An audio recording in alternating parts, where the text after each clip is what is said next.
how do we still improve? How do we feel like we're improving? How do we, just what can we do to adjust? Improving cardio, flexibility, improving your diet. You wonder why he's so good. Those are so important, and you don't need to leave your house to do that. It's all about technique. It's all about discipline. The whole point of jiu-jitsu is being able to adapt.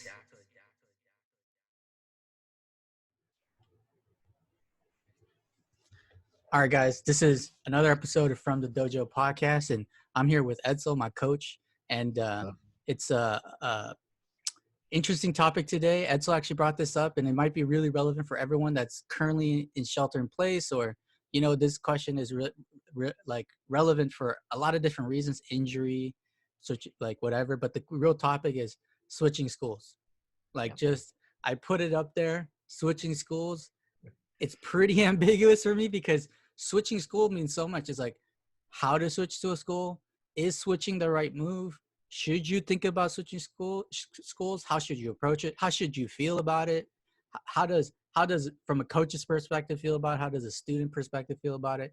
It's a pretty big topic. So I think it'll be fun for us to do it because not only do we have our opinions on it, but we have our own experiences for sure.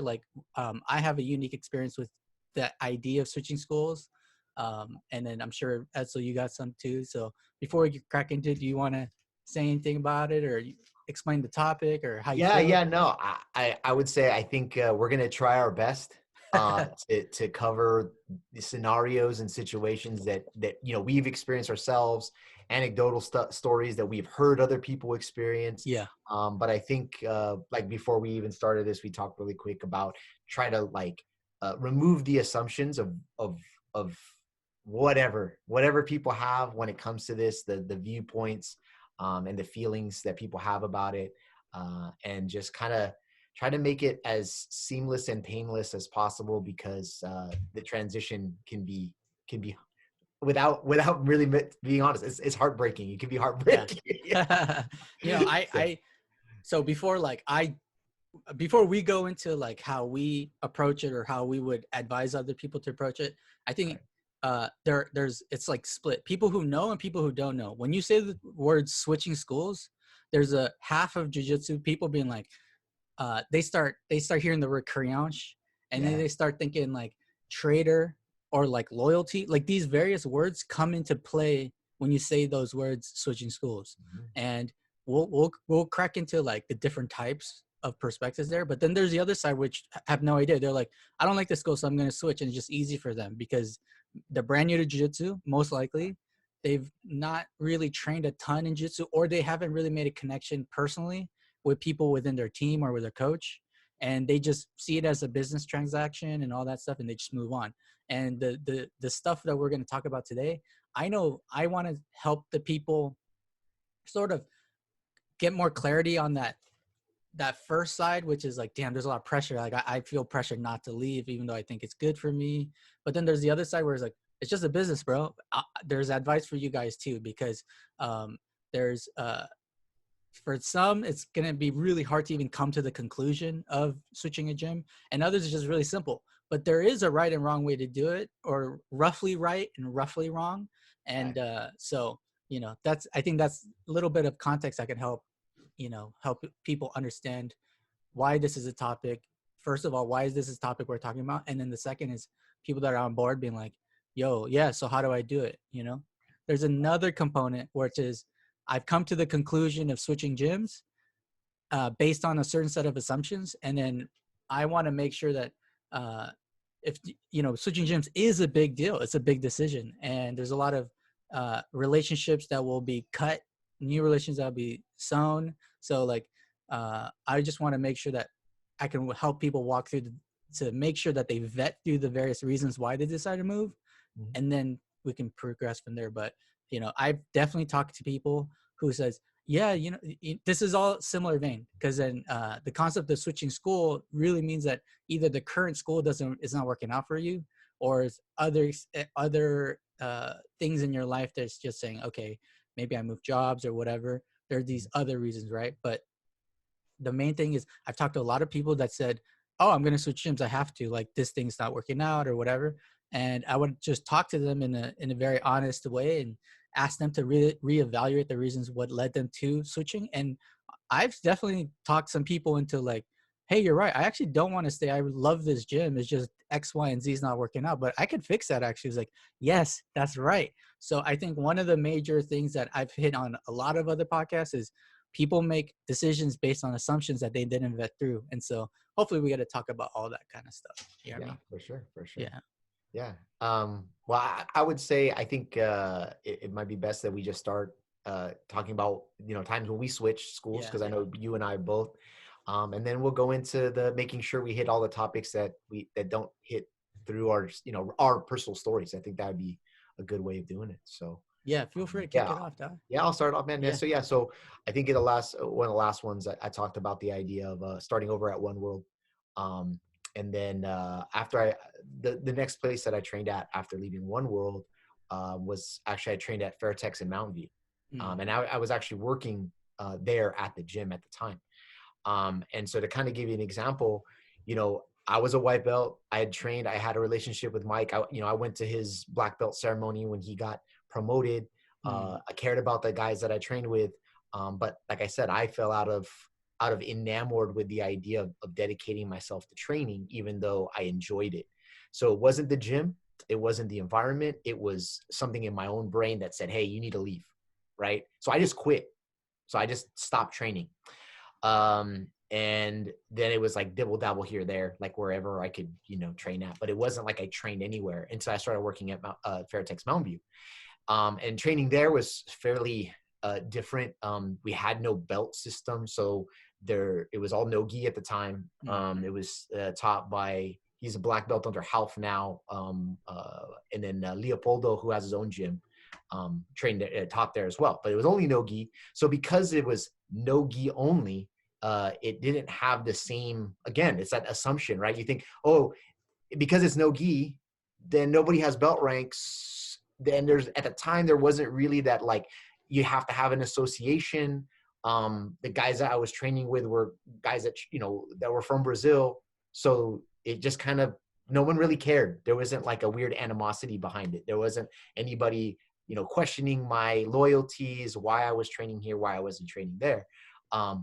Maybe it might've been different if it was gi, right? Maybe that would have been a different situation. But at the time, I didn't think about it. I was like, your scenario where I'm like, hey, it's just a business transaction, and I don't even think I let Mike know. I just think I just stopped showing up because I wanted to go out and party. I wanted to go out and drink, so coming from me now, I definitely would have let Mike know. I said, hey man, like, my bad, the timing isn't working for me right now. I would have been way more upfront, who knows? I don't even know why I didn't tell him. I just stopped showing up, and then I stopped training over at Fairtex when I stopped working there. And then I took a lot more time off again and ended up doing different things. Like I said, training here or there, but nowhere where I signed a contract or showed up on a weekly basis, until I walked into Machine Works in San Leandro. And that was run by, coming from a Half Gracie. So this is where we're talking about the affiliations and who's associated with who. So starting under Mike, under Half Gracie, under Gorilla, who had their own split. And then I didn't even talk about the association split from Half Gracie to Gorilla. And that was a whole other issue. I'm not even gonna get into that type of stuff, but I'm just talking about myself, my own self. And then going over to Machine Works, which was a black belt who was under Eduardo, who at the time was a Gracie who might the black belt. And so you had, I switched from the, whoever side you on. I went from the Carlos side to the Helio side. And there you go is where you're going to have to hear the word like Crianche, right? You're going to start hearing that when you start switching between so-called rival branches of the game. Luckily, when I switched schools, when I found my new school, I didn't even switch school because I wasn't even training really at the time. It had been years. I called, and this is another one of those assumptions. I'm going to go ahead and kind of build off of what you're talking about. I called and I asked Jeremy, who answered the phone, hey man, I just wanted to call to get a little bit more, because it was a brand new gym. I looked it up on Reddit, didn't really see anything. Looked up nothing on Yelp. It was very, very dry. So I called him. I just said, hey, I got to call this guy. And I asked him, I said, hey, so what's your lineage? You know, and those are one of those questions that's a kind of like a hot button. You either have a cool business owner who says, let me tell you, I want to give you the most comfortable environment and information so you can make your decision. Yeah. And then you'll have other people who are business owners who are going to be like, you have to come here and try it out. I'm not going to give you too much information over the phone because you're going to make a decision off of, you know, hearsay or off of uneducated. You don't know what you're getting. It's like that, you know, buying a car without test driving it kind of thing. Right. And I understand both ends. Right. But when you're looking for that new gym, you don't know how that person's going to react. And knowing yourself as a buyer, as a consumer, you have to know what you need to know to even walk in the door. Yeah. You know? And so I would say, so luckily Jeremy was nice enough to talk to me about his lineage. And then I, you know, started training there because I said it was the cheapest place, and he was a really cool guy and a great instructor. I was at the time, this is Stanley Andrew, and at the time you're still a white belt because I was still a white belt. Okay, got you. Still But a white belt, yeah. Let's put a pin on that. Okay. At that moment in time, did you feel like, was there any part of you where like, even when you were training or even when you're not training, you'd be like, oh, I'm not a white belt, or so you saw yourself like that? Or did you see yourself, you know what, I'm still white, I don't know shit? Or was it more like, I've been in the game long enough to know the certain things, but just by technicality, my belt's white? But how did you feel about that? What was the mindset? Well, dude, I'll be honest. I still have that feeling now. Oh. So, and what I mean by that is that like, so we started doing jiu-jitsu at the same time. Yeah. Almost like maybe a year apart. Right. And I'm still a brown belt. You're a black belt. Mm-hmm. And so kind of like what we talked about, it's very similar to last time where you take that break, but you don't really lose it. I agree. Right? You don't, you like, you know, like you lose a lot, but you don't lose everything. And so not training consistently for 4 to 6 years, I don't even know how long it was. For sure. I felt like I couldn't, you know, I am a white belt, but I think about the year or two training over at One World when Mike was having his situation. I'm not going to speak to it, but he had some situations with Half, and that's the reason why he switched from Half's under Gorilla to Dave, was because he wasn't getting the support that he wanted for his program for One World. And whatever other reasons he had is his own reasons. So I didn't get promoted because of that. Like, you know, because at the time, you know, there's no brown belts that are really, unless you're in like a very, very like secluded rural area that doesn't have black belts within 30 minutes, you know, maybe a couple hours, you're not going to have brown belts promoting their own students yet. You know what I mean? A lot of times they're going to wait for their instructor to come do a seminar or come do some belt promotion. So yeah, you know, I'll just say I trained for 2 years, never got promoted, didn't really care too much. Yeah. Like it's interesting when I hear your story. It's like, I would say the typical story is like, people, especially when we were coming up, it was more strict back then, and switching schools was a big ass deal. But you were able to move around even within the same area because just life got in the way. Like, you know, there was a time you took a long break. There was a time when you moved, right? You had different jobs and stuff like that, put you in a different area. Like, I see a lot of that in when you made that transition from your past gym to Baem, is that, you know what? I work right down the street. I just started working here, looking for jiu-jitsu. And you know what? I think that's really cool because, you know, there's a lot of you guys thinking about switching gyms. But the reason why I asked Edsel, like, hey, how did you feel at that time? Like, because if you've been in jiu-jitsu long enough, like, you know, the number one thing is keep training. You know, I don't want anyone to decide like, this is where I came up. This is the one. And then you move somewhere, it's like, you know what, just doesn't feel right. I'm just not going to train anymore. It's like, it's never about it. A big part of it is the gym, but it's your personal journey. So what's interesting is the switch wasn't that hard for you to make because it was other things like outside the gym that was making those decisions for you, but you're always steady. Like even when you were gone, you see, like you said, even you took a break, you're still like, yo, I still got that mentality. So it's still jiu-jitsu in my life. And that is the ultimate thing for you that sort of steered you to picking the gyms you chose and all that other stuff. I think that's really interesting because I think that's a definite unique perspective that I'm sure a lot of people could relate to. Just extra situations that's forcing them to move on. You know what I mean? Yeah. Like, I was gonna say, like, and also I think my number one criteria for picking a school realistically is always going to be convenience. And what I mean by that's real. convenience Yeah, is yeah. how convenient is it for me to show up for class? Because I know myself. I'm not super disciplined. I'm not, and you're talking to some, I live in Fremont, right? Well, I lived in Fremont. I lived in Fremont at the time. And the closest gym to me at the time was One World. So that's where I went. Yeah. Okay? And then when I switched schools and I was training in San Leandro, I actually still lived in Fremont. So the closest gym was One World, but that was to my home, not to where I went to work. Yeah. Yeah. So I even though I felt an allegiance and a loyalty and a friendship with the people at One World, and I still do, even to this day. I still felt like, what is going to be convenient for me? So, you know, Bay Area traffic, it's not easy to get around. Yeah. Right. And so one day it takes you 30 minutes, the next day it takes you an hour, and you're screwed. You know, you're screwed when it comes to that. And so that was that's always my number one thing. And it's funny because I was listening to a podcast with Clark Gracie, and Clark talks about how when his dad had a gym, people would drive 2+ hours to train with his dad. Yeah. And Clark believes that it is not okay for people to say, well, I'm going to go train here because it's closer or it fits my schedule better. He believes that people should love the gym and force themselves to figure out how to go to that gym that they want to. And I'm not going to argue with the guy because I believe it's priority. It's dependent on your priority.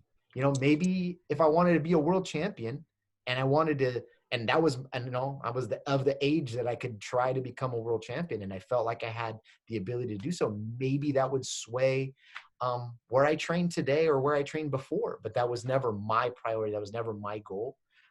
So how I choose a gym, I think, also changes the way that the ease that I can switch gyms. You know what I mean? Because I know I'm not going to travel that far to go to a specific gym. Yeah, 100%. I think the main takeaway here is like you knew how to prioritize. You know what I'm saying? And I definitely want to talk about those various scenarios, that mindset that Clark Gracie, like I have a completely different perspective on it. Obviously, respect to him, but like I want to it's important for the listeners to hear both sides, right? So they can decide, right? And it's I'll jump into my experience, and then we can jump into like the various pieces of what we're talking about. Okay, so. My experience is I first started jiu-jitsu when I was like a kid. Like I just started high school or something like that. You know what I mean? Like I was getting in fights. I found a spot, boom. You know, it was so weird because I found the closest jiu-jitsu thing to me, which was in a new ninjutsu academy. And then my coach was teaching like once a week there. And he just got to America, and he was teaching like at a Pilates place, and he was teaching at a ninjutsu academy, whatever, right? So when I took my first class, it was him, the ninjutsu owner, and me and a buddy, and it was just us four. And he was I think he was a brown belt at the time, actually.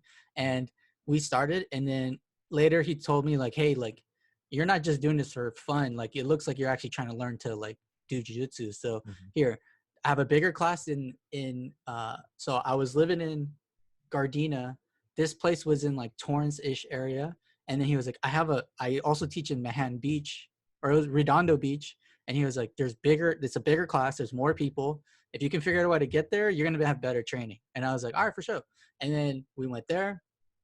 I was a little kid, so I skated like for hours. Like you said, like Clark Gracie, right? I literally picked up my skateboard, skated. Anyone who's from SoCal knows Gardena to Redondo Beach on a skateboard.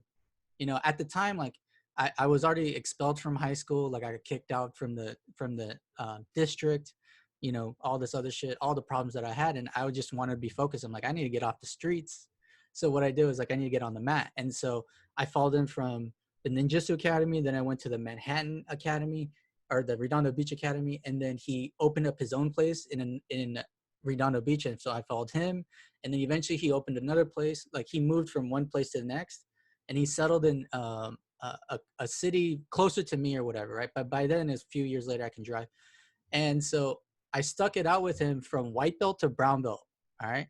And I never stepped foot into another academy from white belt to brown belt ever, because my coach was from Brazil, from Rio de Janeiro. He's OG as fuck. His lineage like Machado and stuff. And he was like, anytime someone visits our school, you got to protect your technique. You got to watch yourself. You got to beat them up.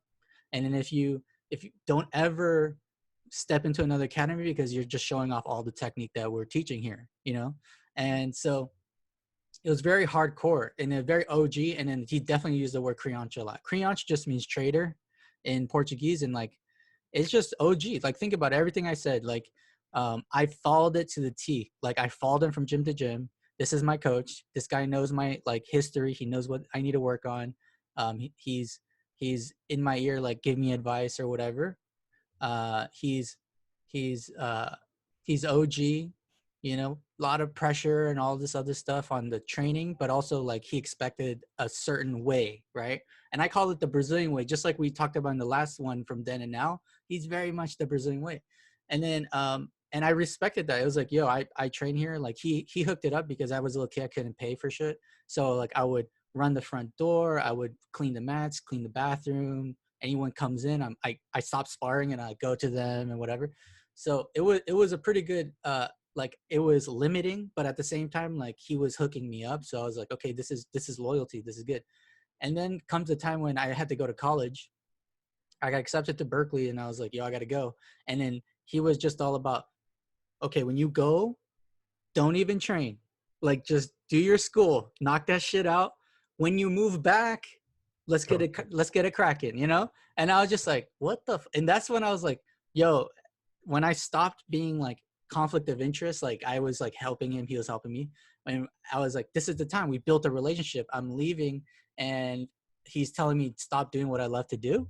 You know, just like you were saying, like if you left the One World and then Mike was like, yo, you know, it's either jiu-jitsu here or nowhere, bro. Like, no, never. You'd be like, I'm actually never coming back to here, right? And that's exactly what I felt. And I called him. I was like, yo, like you're telling me I can't even train when I move somewhere else. Like you're trying to control me like that. And I was a kid too, but I still saw like, yo, you're already going overboard now.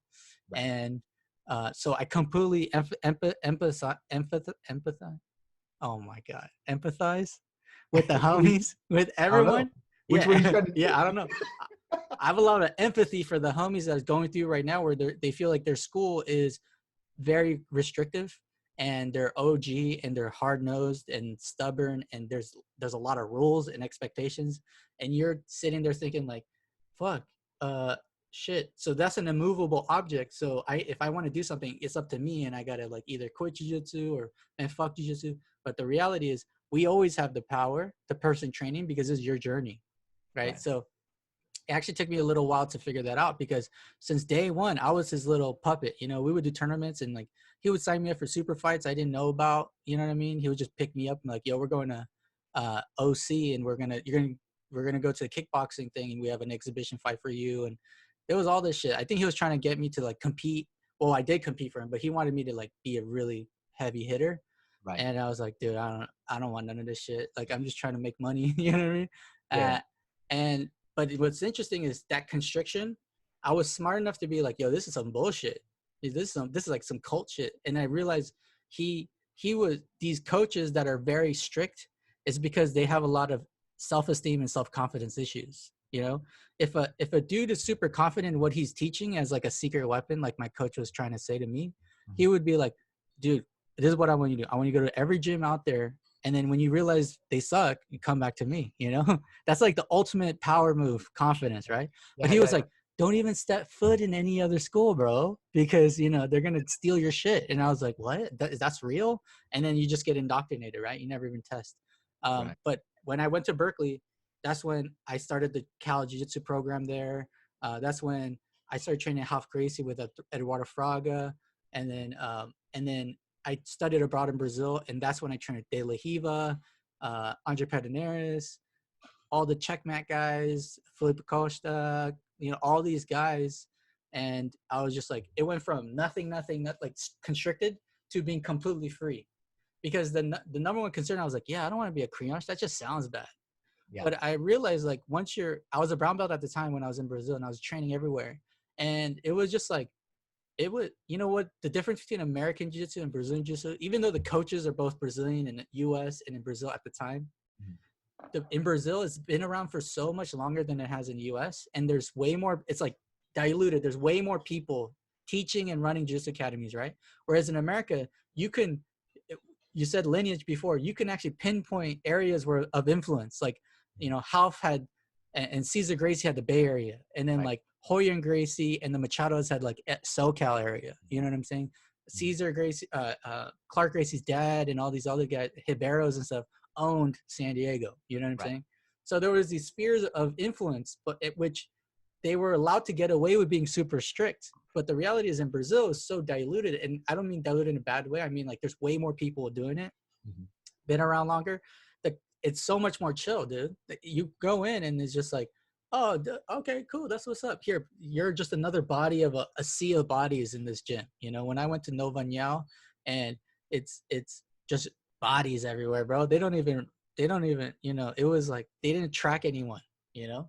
So it was really interesting. And so that freedom really, you know, when you're in a constricted space, you think, oh, grass is greener. And sometimes it's not true. But for me, it's like, oh, it is greener. Like being open, having confidence, really checking your ego and being like, me as a coach now, I actually encourage people to like, bro, check it. Like, you know, go compete here, go visit your homie there. When you visit, how's the training over there? Oh, cool. I need to check that out. Like Max, he's in SoCal right now. He's training with a bunch of like local guys there. I'm like, that's awesome, dude. That's what's up. Keep doing it. And he would report back to me. He's like, bro, like they're teaching this move. And I was just like, not that, you know, I don't like how they're teaching it because he's used to how I'm teaching technique. Right. And but that's what I like. I love jiu-jitsu. It's like, I want my students to get the full breadth of it. You feel what I'm saying? Yeah. So like I developed that because of my personal experience of being constricted and now being free. I'm like, if to anyone out there listening that relates to the first half of my story, is like, bro, like there's a lot of weird shit going on when they're trying to constrict you. You know what I'm saying? And so it's interesting. Your story and my story, quite different. Yeah. Both California, me SoCal, you're in Bay Area. And you know, it's just my eyes were open the second I stepped foot on someone else's gym. I was just like, this is, you know, the vibe is not that different. Like, yeah, there's certain things I don't like, but there's other things I really like. And then, you know, all this shit. So I think the idea of switching gyms is good when it's really the best decision. A lot of times people are saying, I need to switch gyms, but they don't really understand why. Like, you know? Yeah. I mean, I think you hit on the next point where it's like, okay, you know, we're talking about experiences of switching gyms, right? And I guess you would say key reasons why someone switched, right? One is they're feeling restricted. They're not necessarily agreeing with the methodology or the direction that their instructor or the owner of the gym is, you know, the energy, however they're trying to direct people's growth. You know, you're not agreeing with that. You know, there's going to be other reasons, but there's the big reason why I think where people feel like they need to leave a gym and they maybe don't have to, is when you're assuming, like you're saying, the grass is greener on the other side, right? And so you're going to have a couple different points of view. You're going to have one guy who says, oh, I'm at a gym where there's not a lot of competitors here, right? You have you know, an individual who says, you know, I'm the only one competing at this school, or there's only 2 or 3 guys that compete here. And they get very frustrated because they look over and they see, you know, ABC Jiu Jitsu, and ABC Jiu Jitsu has 20 people competing. And they're like, I want that camaraderie. And granted, I get it. I can get why someone would want that environment. But you're also, if you go to that big competing school, a competitive school, is that you might not get the individual like growth and mentoring that you will from a smaller school. Yeah. Right. Yeah. It's the same thing that you have in colleges, where you have these colleges that have these, you know, big giant, you know, football teams, you know, like, you know, big giant universities, and you have these small liberal arts schools where they're, you know, tiny and they're like in the woods and shit. Yeah. And everybody has what works best for them. And as the student, you may not know what is best for you. And it's an unfortunate situation that you're in, but that's part of your learning process, right? Yeah. Like you were saying, you got to go to the other school to find out if it's the right one for you. Yeah, no, you killed it, because it reminded me of a story of, so I trained at Milton's, coming up to get my black belt, right? And there was this person there. She was awesome, tough rolls, loves jiu-jitsu. You can just tell she's blue belt, and she loves combat sports. She's just really into it. And she just disappeared for a really long time. She went traveling, all this stuff, right? And I was like, I thought it was because of the traveling she was gone, right? She comes back after a long time. I give her a hug, like, oh my God, what the fuck? Like, I see you traveling, killing it. That's what's up. And then she actually told me, like, you know what it was? Like, I was like, we're talking about the traveling. And then she was just like, you know what it was? I actually thought I hated jiu-jitsu. I mean, that's why I traveled. Traveling didn't take me away from jiu-jitsu. I just fell out of love with jiu-jitsu, and then so I traveled. And I was like, what? Okay, but you're back, right? So like you must so what is it? And then she was like, you know what it was is I came to a conclusion that I didn't like jiu-jitsu, but but it was based on these assumptions. And I realized when I evaluate those assumptions, I made a big mistake. It's not that I didn't like jiu-jitsu. It was just I felt like it was like it was the people she was training with that was going a little too hard for her, you know. And then so like bigger guys or newer guys that don't know how to roll with various body types and age and stuff. And so she was being fed to the wolves, so she thought. And then she was like, this in that grind every day, she just like, I don't like this grind, you know what I'm saying? And then she fell out of love with jiu-jitsu. The only problem is she never said no to a roll. She never chose her partner like proactively, and she never talked to the coach. And because the coach was, you know, Milton's awesome about making sure everyone's safe and all that. Milton's like, he's as good of a teacher as you're going to get. Like, he cares about people. He's looking out for people. You know what I mean? Right. Learned a lot from Milton. And but it took her almost like a year and a half, because then I follow her on Facebook. She's killing it. Comes back, and it took a year and a half. And she's just like, yeah, no, I mean, I just realized, you know, I have more control. And then that really rang a bell for me, because I realized, because I relate to that so much too, because me coming up, you know, when I was a white belt, blue belt, it's just the challenges that I faced. I directly thought it was my coach giving me those challenges. He wanted to see what I'm made of. He wanted to see, but the reality was, like, coaches have so many other things they're focused on than to be that involved in one person, unless that one person's like world champion, like they're trying to build them up to prepare for an MMA match or something like that. That type of like buildup is not real. It's like, we have so much choice in how we train. You know what I'm saying? You can just sit out a roll if you want to. I've never really seen a coach being like, oh, you're going to sit it out? All right, you're going to fucking fix my car now. You know what I mean? It never gets like that, you know? So I think that's the first part of choosing a gym, is determining whether or not that conclusion is justified, right? So choosing a gym is a really big decision, but we have to first make sure that that's the correct decision. You know what I mean? Like I said, grass is greener, or you're led to a final destination, but you never really fought it or tested the waters before you got to that end point. So I think the first thing I always recommend people is, like, I talked to another guy, you know, Rich, that I talked to a bit, his buddy Kevin. Yes. He actually told me, like, you know, I quit jiu-jitsu because there were, you know, eventually, like, I just got tired of the grind. Like, guys were bigger than me, beating me up every day, or just manhandling me. And I didn't have insurance. I didn't want to get wrecked like that. Like, it was just, there's one direction, is me getting hurt, and it's going to not be good for me. And I asked him, like, hey man, did you ever talk to your coach about, like, maybe pairing you, like being more conscious about pairing you and sharing how you're feeling? Because I'll tell you what, every coach does not want to lose a student.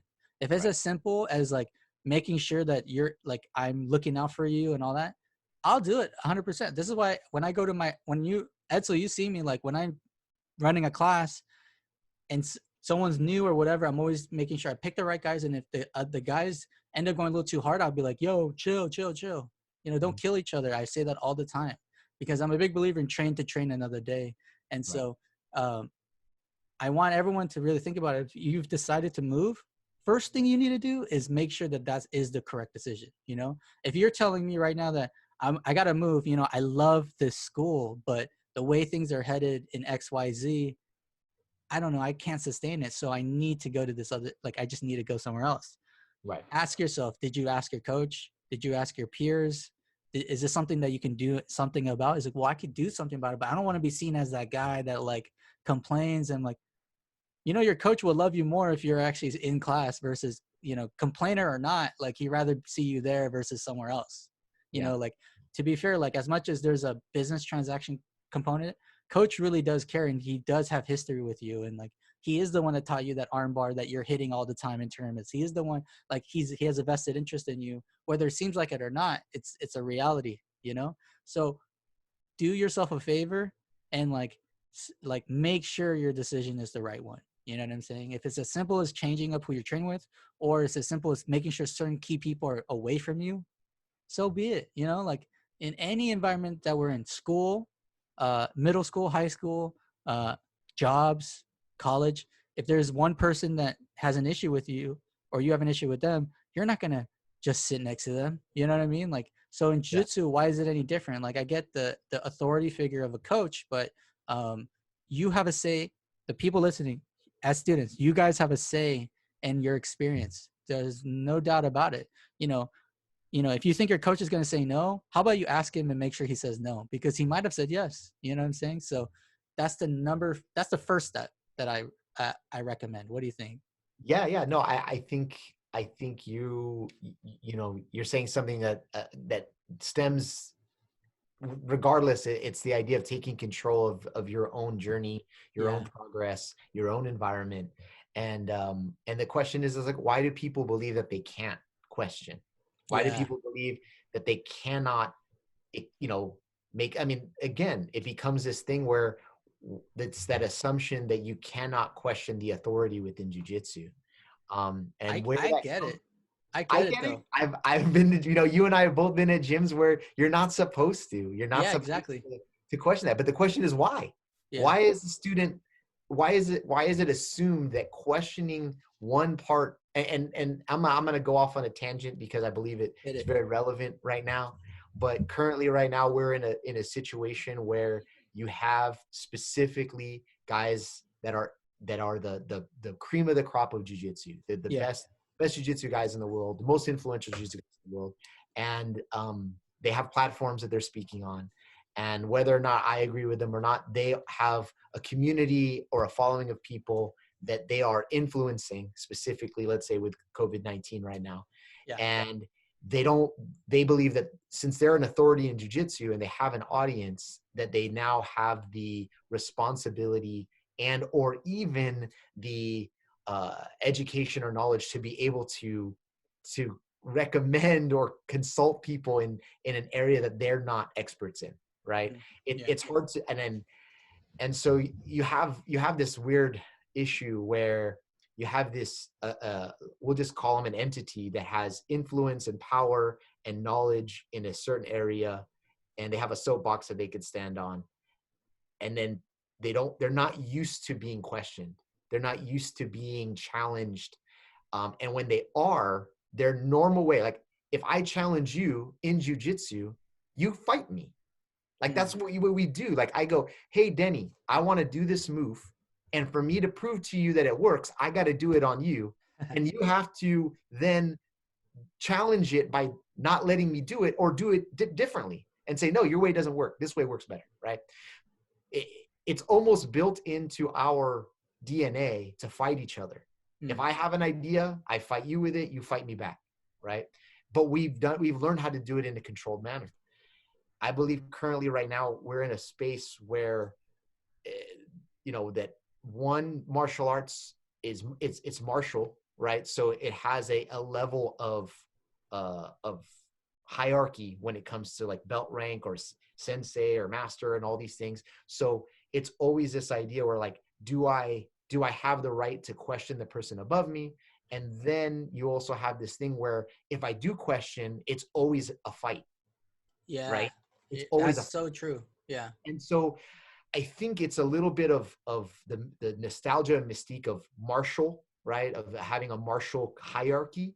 And then also in the way that it is the idea that, that we are built to fight. We are built to like test what is right and what is not right. Like what works, what doesn't work, right? That's what jiu-jitsu is about.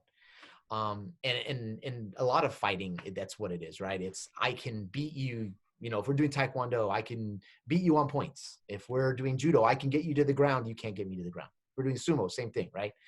And I think maybe that's where that kind of comes into play. And I think that as I'll say the newer generation of leaders and influencers within jiu-jitsu, you and I are fairly new in the idea of leading a team, right? I think it's our responsibility to empower the newer generations of people to say, it's okay to ask questions. It's okay to 100%. question whether or not this is the right environment for you. And it's okay to appreciate the knowledge that is being given to you from somebody above, but not taking everything that they take, and making sure that you put it through a filter of what is applicable to your jiu-jitsu, and not take everything that they say as, a sermon. Yeah, no, you definitely have a point. I think what's interesting to see though is at the student perspective, it's so compartmentalized. You know what I mean? Like, yeah, there's an aspect of, hey coach, I just saw this. Do you mind if I try it? And then we'll try it, So but it's weird because it's not really testing the coach. It's more about like testing this thing that's beyond us. And the coach is curious too. But when it comes to actually questioning the coach, it's like, hey, do this grip. And you're like, why? And why? And why? And why? It's a real big problem for a lot of people in jiu-jitsu. They don't ask the why, or they don't really question it. You know what I mean? Like, because I get it though, because from my experience, the OGs, this is what happens when you ask them, hey, but what if that guy underhooks you? Like, my answer is like, oh, I mean, there's so many different options. Let's just focus on this path and then we'll build upon it. And I'll cover that question on the next round. Okay. And he's like, okay, perfect. Sounds good. Move on. Because there's no ego in that. There's no ego in that question or that answer. It's just like, let's just be productive. Right. In the OG days, you say, hey, but what if they underhook you? You know what that OG coach is like? Are you questioning what I'm saying? Like, are you questioning this technique? Is that what I'm hearing? And I've definitely seen people, particularly coaches, react really negatively to people questioning because they have a bit of ego. But like, I'm the coach. You don't talk to me like that. What the fuck is that all about? Right. So guys, like, people have been, like I said, indoctrinated. Like that's sort of like passive training, because, if I poke you in the stomach, Edsel, and you have an insane reaction, you just essentially taught me that I can do that to you. Right. Or I don't want to do it, or I do want to do it. You know what I mean? So based on the coach's reaction, it instills this like sense of like disconnection, right? So people never feel that there's a pathway for them to ask questions and all that other stuff. So I think that's a big part of it too. I think people need to forget, like, I think what it is the people that I asked, I don't ask a lot of people this, but I ask myself this a lot. It's like, how many times have I disagreed with my parents when I was a little kid, and then like had a civil conversation and then actually changed their mind? You know what I mean? As an Asian kid, like that never happened. You know what I mean? And I think the people who never really experienced that, like whenever they see someone of authority, police officer, professor, jiu-jitsu coach, you got to give them some type of respect. And, it's a different type of respect. It's just not more respectful. You know what I'm saying? It's just, you can ask me anything because that's what I'm here for. Like, you know what? If you feel like every time you ask your coach and his answer is like, bro, you weren't here Tuesday. Like, you covered it Tuesday. You should come more. Or they say, just keep sparring, bro. Like, you'll figure it out. I mean, or they'll say, oh, I just can't explain. I'm sorry. Like, that's OG. Me, when someone asks me a question, it's like an opportunity for me to answer that question. It's not a shot at me. It's literally an opportunity. So I think that's the difference too. You know what I'm saying? Like, I try to change that. I'm trying to break the wheel for my gym, my team. But a lot of people are not in the habit of asking questions. And this turns into this cycle of, you end up making big decisions based on having no feedback, or based on having no one ask you or you asking them. You just end up in this big decision, which is, I'm going to quit jiu-jitsu, or I hate jiu-jitsu, or I'm going to switch gyms, or I'm going to, you know what I'm saying? So I think that's pretty good for this portion of the advice. But guys, just think about it. Like, are you asking the why when you want to ask the why? And did you make a decision based on talking to nobody? You know what I mean? Especially if you talk to certain people that it would work out. Now, if you tell me I want to leave the gym because it's, you know, I think it's toxic or whatever, and you actually talk to the owner, and then they're like, "Oh, you're just a pansy. You probably should leave." Yeah, you probably should leave. You know what I mean? Like, there's a big portion of that. But I think the first step is really asking yourself, did I do all the proper steps? Because trust me, leaving a gym when you don't really want to is like really painful. You know what I mean? Like there's going to be people listening to this, like, why do you even have to have a whole podcast about switching gyms? Like, because when you start a gym, you build relationships ASAP. I'm talking every single person that you're going to drill with, spar with, or whatever. You're going to learn about them, and you're going to care about them. They're going to care about you. You know what I mean? Like, you know, when you tap and they let go, that's an unwritten, like act of trust. You know what I'm saying? So it might not feel like it at the time, but man, taking yourself, when you're entwined in something, you try to rip yourself out of it. It's, even if you don't care about it, other people will. And so this is a big decision. So it's just, the first step is figuring out, is it the right one? You know what I mean? And I think this is a good part of that. Yeah, I mean, I think that there's a huge connection and a bond that is created when a skill is handed down to another generation, right? Good point. I think that there's a big bond that's built there, especially when it's forged and strengthened through a fight, right? Through this weird simulated death match that we have with each other. Yeah, it's an honest interaction with another human. Like nothing is as honest as like, oh, you know, simulated death. You know what I mean? Like that's as close to death as you can get. Like when I tap, you better respect that. You know what I'm saying? And it really is true. Like having a conversation with someone, that's really, you know, it builds over experiences. You know what I'm saying? The conversation keeps it going and increases interest and builds relationship. But actually going through something with someone, you know, going partying, or this guy got your back in that dude that was trying to fight you. You just, you know, chilled everyone out. And it's like, oh damn, you're the homie. Like you didn't run or nothing. You know what I mean? Those events build confidence in that, and trust, and eventually a relationship. And jiu-jitsu is that every minute of every day. You know what I mean? It's like you step on the mat. We're all lined up. We're all doing the drills together. We're all looking out for each other. It's like, hey, watch out, you're shrimping too quick, you know, the guy behind you, whatever, like, or, you know what I'm saying? Like, this is what jiu-jitsu does. So it's a big decision. This is why so many people get butthurt about it. Mm-hmm. So the people that think it's just a business thing, it's really not. You might feel that way, but if you care about how other people feel, they're going to not feel like it's just strictly business. You know what I mean? It's a personal thing, you know, and there are guys in the gym that I try to be happy and supportive and positive, and I hope everyone can feel that. You know what I'm saying? But if you are a current person training and you don't feel that, give them a chance. Like talk to them. That's what I mean by give them a chance. And then if it's not what you like, at least you did the homework, and then you can go ahead and do your thing. But yeah, but people who leave just because they feel like they have no other choice, that's not true. You definitely have a choice. And if you confirmed everything you thought was true, so be it. You're 100% set now. Now you have no other option. It makes it a lot easier. You know what I mean? So, yeah. I think the next portion of finding a gym is how to do it. You know what I mean? Like a portion of that is, this is going to be very similar. The advice I give here is very similar to how I tell people how to find a gym in the first place. Yeah. It's a lot of similarities, but finding a gym is really important. You know, like Edsel, you said, you know, at the end of the day, my priority is convenience factor. Mm-hmm. You know, Clark Racy was like, nah, that's like the lowest unattainable. There's so much more to jiu-jitsu. There's team and culture, and you know what I mean? And I get that.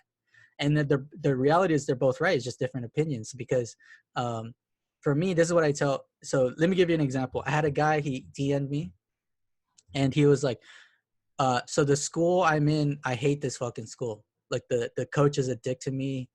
He puts me against his biggest guys. Like, I don't know. He's not kicking me out of the gym. I just don't know why he doesn't like me. It seems like, I think he thinks I'm a little weak and he's trying to toughen me up. So it could be some like tough love situation. but I don't play that. Like, I just don't like that. I'm an adult. Like, I don't need that. You know what I mean? I have a dad already. Like, I don't need a second one, whatever. Right. And then he says, but so this is like 10 minutes from me though. You know, this gym is awesome. And then I'm in a rural area. There's no other gym around, but there's a gym an hour away that I've been to, that I've every other weekend I go, and the coach is happy to see me. He's always asking me, what's the latest?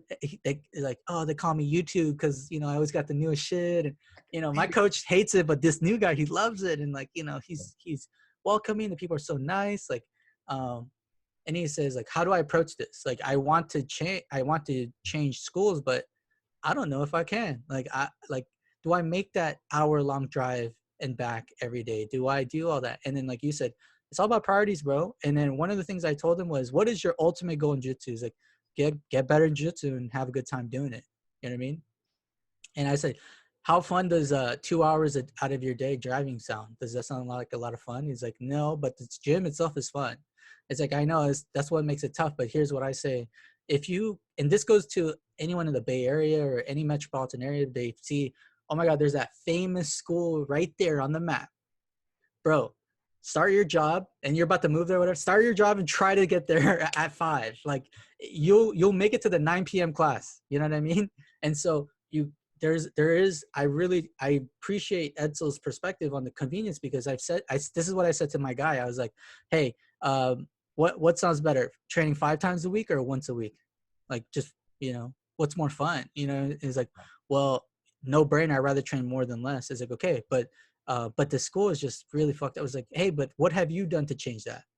It's like, what have you done? Like, did you accept every role? Did you talk to your coach? Maybe there's like a misunderstanding somewhere. And even if you do talk to your coach, at least it's in the, like, you guys know what's up. Like, I told him, I think he was telling me, like, yeah, he won't even let me stay after class to like do these techniques I want to do. And I like, you know, like, he's at fault for some of it too, because he was like, look, I get why you're called YouTube, because there's a lot of guys out there that are watching too much techniques and they're not listening to their coach. Yes. And then so the coach is frustrated at the student. So I see both sides. Mm-hmm. And you're not entitled to just keeping the gym open so you can do your thing. Like, you know, you're paying for a membership. I get it. But unless there's open mat or something, like, don't assume that that's like a right that you have. You know what I mean? Right. And so I went back and forth with him, and I essentially just said, like, look, like, you are not doing yourself any favors by fantasizing about a gym that's really far, but not really dealing with the situation that you have in front of you. You know what I mean? Like, talk to your coach, talk to like, do you like the other students? He's like, yeah, I love all the other students. It's just the coach is making my life a living hell. It's like, okay, so how about you talk to the coach and talk to your students and be like, make it work. You know, if you want to come in for the training, come in,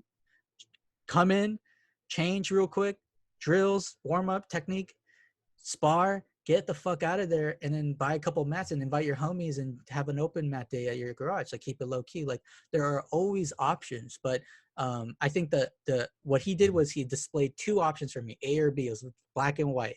Mm-hmm. And he just wanted me to say, you know what, you know, back in my day, I drove an hour to find the perfect gym. Yeah, do that. That's not realistic, bro. Especially if you have kids, if you're a partner of a law firm, if you're a physician, if you work 3 server jobs, you know what I mean? Like, you need to get in, get your therapy on, and then get out. You know what I'm saying? Right, so I told him, like, do something about your current situation, and that's the answer. Like, so I'm giving you an option C, and something that you're in control in. It's just that you didn't see it because you're making decisions based on assumptions that you're not really vetting out, you know?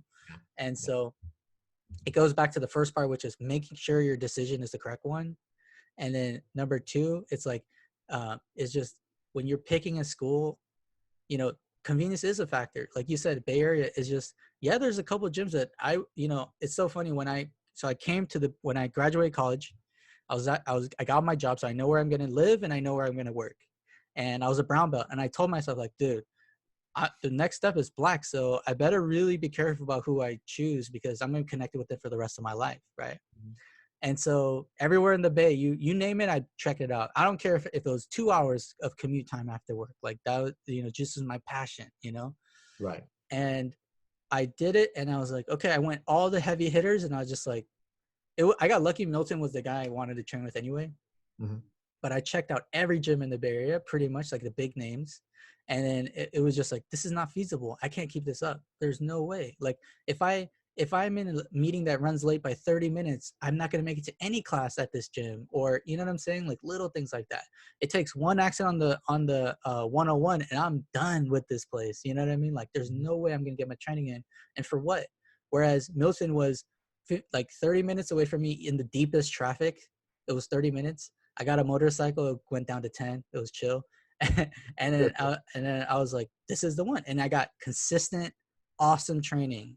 And that's what you want. Like if you love jiu-jitsu, you know, I always tell people jiu-jitsu is fun when you're winning. You know what I'm saying? Like all the times you're getting your ass whooped, yes, it's satisfying because you know it's good for you. But you're not, oh, this is great. You know what I'm saying? Like this is fun. When you win and you can mess with someone, it's just like someone who's bigger, stronger, faster, and you do whatever you want with them. You know what I'm saying? It's so fun. Like that's just straight fun. Is it making you better? Probably not, but like it's fun, right? So, you know, jiu-jitsu should be fun, and but to get to that point where you're having fun, you got to train consistently. You got to do it a lot. And, you know, in my opinion, I love the Clark Gracie way. I think that's self-explanatory. If you want to go to the pinnacle of whatever you're looking at, so be it. But realize that training 5 times a week is better than once a week. And training once a week is better than 0 times a week. You feel me? So I completely agree with that. Yeah, no, for sure. And I think besides location or schedule, like when it comes to the frequency that you could train at, I think kind of like what we were talking about being able to not question your coach, but to bring up a question with your coach and being able to be comfortable with that type of conversation. I think that in itself, you know, kind of goes with not just the coach, but with other people in the class, right? It's the X Factor vibe, you know, it says, oh, it has a family vibe. Yeah. Oh, it's so welcoming. It's so inviting. Oh, it was so bright. You know, everyone has like a vibe, right? Or an energy that they have. And I think that's something that, you know, you can't know. Like you have to show up. It's like that test drive. Like I said, you have to test drive the gym. Like you said, you went to every different gym. Like, let me try this gym out. Let me try that gym out. Yes. You know, for a white belt or a blue belt who's coming back to jiu-jitsu after this layover, they might not have that same mentality when they're going, oh, let me try out all the gyms. They're just going to go to the one that either 1 has a famous last name on it. Yep. Or 2, you know, it's the big, you know, it's I heard someone's, you know, let's just say, cause we're in the Bay. Oh, I hear AKA all the time because MMA fighters train there. Yeah. Right. Or they say, oh, this has a last name, or I hear this is the big gym. If you're a purple belt or a brown belt like myself, I go, oh, what if they have this association? Oh, I heard this association. Just show up, go to the gym, try it out, like meet the instructor, talk to him, just, you know, and you'll get the vibe from there. The students are going to treat you a certain way. The instructor is going to treat you a certain way. And I think that's something that I can easily tell somebody, go try out this gym. They're cool people. Right. But I've had conversations with people that went to the same gym and they said they didn't like it. Yeah. 100%. That's another huge aspect of switching teams or choosing a school in general is check every single gym out, because let's break this down. Like when you choose a gym, it's a long-term thing. And then here's the thing. Don't expect to choose a gym and then with the assumption that 5 months later, you're going to check out the other gym. You might have plans to do that. And I get that, but that's not how it works, because a month in, 2 months in, they're going to say, hey, what's up, crew? You know what I mean? Like, what's good? Oh shit, that's cool. Hey, new haircut. That's what's up, dude. You know what I mean?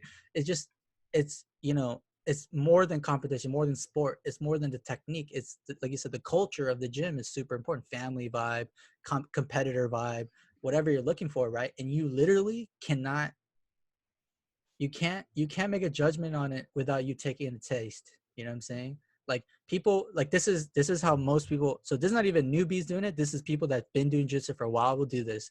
They go on Reddit and be like, "Hey guys, I'm moving to Chattanooga or something. Like, what's the best schools, and then you'll see a consistent, like you'll automatically have confirmation bias because there's schools that you heard of that you just want to hear more people talk about, you know. Yeah. And then you'll say that there might be one suggestion for 8 different schools, but then there's 4 or 5 schools that have 3 or more suggestions, and you just immediately disqualify the other 8. You look at the 4 or 5, you go to their website, and it's like you have this obscure criteria, like what, they don't have prices on their website, so fuck them, you know what I mean? Like, or like, or it's like, oh, they put their prices up, and you get a little sticker shock or something, and you're like, man, fuck that, I can't afford that, and then you do all this shit, right? Here's the deal. Don't do that. The thing you want to do is forget all of that. You know, what I do is think about your own priorities, and if it's cost or whatever, I get it. But here's the thing about love. You know what I mean? If you love something, if something's expensive, you'll figure out a way. You know what I mean? If you love a place and it's a little far, you'll figure out a way. You know what I'm saying? Mm-hmm. So here's what I tell people is like have your top priorities. Like there's no way I can afford this. Okay, then that's fine. Or it's like, there's no way I can make it to this place at the time I want, so I can go back home, have dinner with my family. Okay. But really ask yourself, is that a real criteria or not? Once you decide it is a real criteria, you, like for me, it was like, this doesn't seem realistic. This doesn't seem realistic, but it's a trial. It's a free class. Take the free class, you know, consider an investment in yourself, because you might really fall in love and you're like, you know what, I'm going to do everything I can to make this motherfucking school. You know what I mean? So what I recommend is everyone has a free trial. Use the crap out of that free trial. If it's a 1 class, 2 classes a week, do the whole thing. Give them, like, they're providing that for you. Take full advantage of it so you get a good idea of how the school goes. And then you decide on the top 3 or 4, on your own personal scale. And then you go back to that Reddit thread or whatever and be like, yeah, I did notice that they are cool like that. Oh, I totally disagree with this person's opinion about this place. I thought it was more like this. And so you have a real good idea of what you're getting yourself into, because the assumption is once you sign up for the team, you're part of the team now. And I'm not saying that there's pressure to not leave. I'm just saying you're not going to want to leave. You know what I mean? Yeah. Especially if you did all that. And even if you only went to 2 schools and you choose a place and you fall in love, and then you find a 3rd place that you love even more, it's going to be really hard to get out of that current one and then go to the new one. I've talked to so many people that's, you know, there's a school I really want to go to. I'm personal friends with the coach there, and, you know, we grew up together, but you know what, like, I'm loyal. I'm going to stay here. You know, maybe when I get my purple, like, I'll move. I'm not sure. It's like, bro, it gets harder the deeper you're in it. You know what I mean? Like, if you want to leave and there's this whole longing like you're missing something, it's because like you were a little bit short-sighted and picked just a couple and then chose one out of the 2. It's like, don't do that. Like, Edsel and I completely agree. Like, check everyone out, give everyone a shot, because when I came up here, I was like, ooh, the one with all the competitors, that's what I wanted to go. I went, and the coach was a fucking complete dick to me. And I went a couple more times. I'm like, maybe that was weird. Even worse, every single time, the people were awesome, but the coach was a complete dick to me. Yeah. And I was just like, man, fuck this place. And then I go somewhere else, and everyone's really cool. But there's this weird, like, you're an outsider, and we're the in crowd. We're not gonna, you know, they weren't open. I was like, man, that's weird. Like, I gotta earn your love. Like, I don't know. Like, I'm an asset too. Like let's get this. And then so when I went to Milton's, it was just like, oh, bro, whatever, come on in. You know, don't even worry about it. Like, just train, and like, you know, brown belt, that's gonna be dope. Like, you know, blah blah blah. I was like, yeah, that's what's up. Like, mutual respect, mutual like it was good for both of us. You know what I'm saying? So. Right. You never know unless you try it all. So that's a great point. So that's a major thing I tell people. Yeah. I mean, it's funny. Like, you know, I mean, I didn't even hear about Baem, right? I think I told you the reason why I started training with you, right? Like, so I got a new job. It's going to bring me easily an hour away from my gym, right? From my previous gym that I was at, right? And I'm like, oh man, dude, like, where am I going to train? And so instantly, I'm going, well, I could always go back to One World. That was going to be my first choice. Realistically, I was just going to go back to One World. I know the guys there. Everyone there's chill with me. I'm cool with them. I know Mike would be happy to see me again. Everything would be all right. And then I started talking to one of the white belts there, and he's like, hey, have you heard of this gym in Southern Fremont? And I thought I was like, I only know one gym in South Fremont. I don't know of any other gym. What are you talking about? He goes, nah, man, check it out. It's down there in Warm Springs. I was like, ain't no fucking gym in Warm Springs. What are you talking about, dude? Like, I'm thinking like I'm a fucking authority on every gym in the Bay because I've been to every gym in the Bay. And then I look it up and I'm like, oh, this place just opened up. They've been open like 3-4 months. I'm like, Yeah. okay, cool. Let me check it out. And again, it's like one of those things where it's like, I didn't know who you were. You didn't know who I was. I'm walking in with a color belt, and your gym is new. And so I'm walking in going, hey, I want to try a class. And I tried, I think 1 or 2 classes, and I didn't come back for like a month or 2, because for me, I was literally exactly what you're saying. I'm going to try out the gyms in the area. Yeah. And then once I made the move, literally the second week after I started my new job, I walked back in. I said, hey, man, I know it's been a month or 2 since I've showed up, but is it cool if I try out a class again? Like I almost kind of had a rewarm. Like I warmed up my food, and then I started doing something, and it got cold again. I was like, oh my God, throw it back in the microwave real quick, And luckily, you were super inviting, and everybody at the gym was super cool. Again, all mainly beginners, but to me, I don't care. Bodies are bodies, I know how to train with a white belt, it's all good. And, and luckily, my affiliation, your affiliation, you're like, none of that stuff matters. So we have a very similar mindset when it comes to, maybe because we did come from positions where we moved, even though our reasonings were different, right? You had transitioned from one gym to another. I've transitioned from one gym to another a couple times. You did the same thing in Brazil. So we all had that, even though our reasonings were different, we had the experience. You knew how to approach me. I knew how to respectfully approach you. And we didn't have any issues, right? Yeah. But, that's not always the case. That's not beautiful. Like, that's why I think the new school of thinking is better. It's just like, I want to consider myself newer school, but I'm just doing what I wanted.